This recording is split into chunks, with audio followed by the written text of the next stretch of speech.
रामफलबिल दख'रा एबसुआ थांनाय 54 बोसोरसालिया जथुम्मानि गेजेरजों लाजानाय समाजारि जेंना सुस्रांनायनि बिथांखिफोरखौ गामियाव मावफुंनो थाखाय दख'रानि सिङाव थानाय दरफ्रोमबो गामिनि गामि बेंगिरिजों लोगोसे गोदानै दानानै होजानाय नायसं आफादनि मासिगिरि लिंथुमगिरि बिथांमोनजों सावरायनाय हाबाफारि लादों।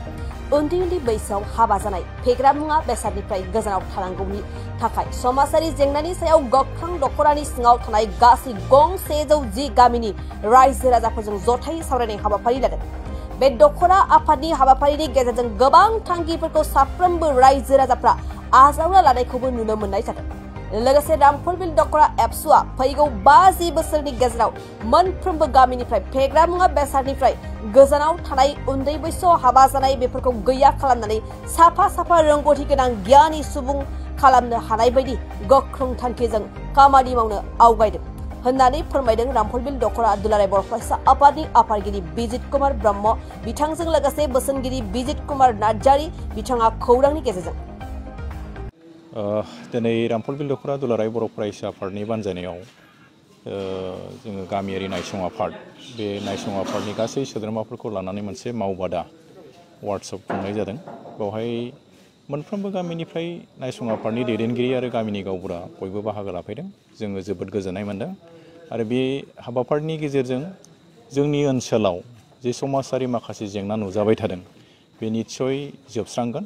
मानो होनोबा जोंनि नायसं आफाद आरो गामि दैदेनगिरि बिथांमोनहा खुब सिरियासै बेखौ नोजोर बोदों आरो बिथांमोनहा बिबान रुजुनानै लांदों जे फैबाय थानाय समाव जाहाथे जोंनि समाजाव गुबुंले थासारि फैनायनि खाबु फैया, जोंनि लाइमोनफ्रा एन्टि ससियेल एक्टिभिटिसआव इनभल्भ जानायनि सुबिदाखौ मोना, बिनि थाखाय खामानि मावनो थाखाय बिथांमोना साखाफारा जादों। बे खोब गोजोनथाव बाथ्रा आरो जों बेखायनो ओरैबायदि सिरियास जादों जे दिनैनि बर'फोरनि गेजेराव बर' हारिनि समाजनि गेजेराव जि सिचुवेसन प्रेजेन्ट सिचुवेसन बियो एसेबो मोजां नङा आरो बर'फोरनि जे आथिखालनि थासारि बियो मोनसेबो गोजोनथाव नङा।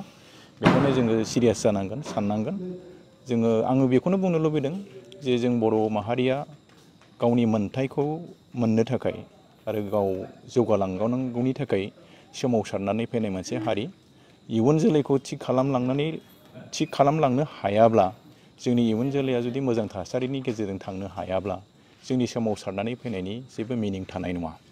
दा बेखायनो आङो गासैबो बर' माहारिनि रायजो राजा बिथांमोनखौ खावलायगोन जे लाइमोनफ्रा दिनै गोरोन्थियै मोनसे लामाजों थांबाय थादों, निसा बुस्थु बाहायनाय, ड्राग्स बाहायनाय आरो फरायनाय फारसे गोसो गैयै जालांनाय, बे फारसे नोजोर होनानै बयबो खामानि मावनो आवगायबोनांगोन आरो बेखौ जोङो दरफ्रोमबो गामियावनो बे थासारिखौ थिग खालामलायनांगोन, जों बेखौ लुबैदों। बेखायनो गासै बर' माहारिनि गेजेराव आं बेखौ खावलायगोन जाहाथे जोंनि इयुनखौ जों थिग खालामनानै लांनो हायो।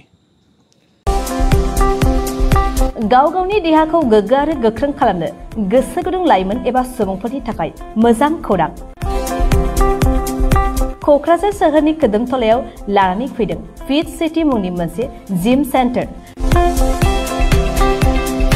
सोरांस्रि नार्जारीनि गोदानै बेखेवजानाय फिट सिटी मुंनि जिम सेन्टाराव फैनानै नोंथाङा नोंथांनि देहाखौ गोग्गो आरो गोख्रों खालामना लादो।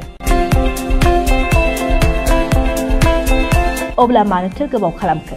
नोंथाङा थाबैनो फिट सिटीआव एडमिसन लाहैदो। आबुंसिनै मिन्थिनो थाखाय 7896710934 नङाब्ला 9706677961 मबाइल नाम्बाराव कल खालामनो हागोन।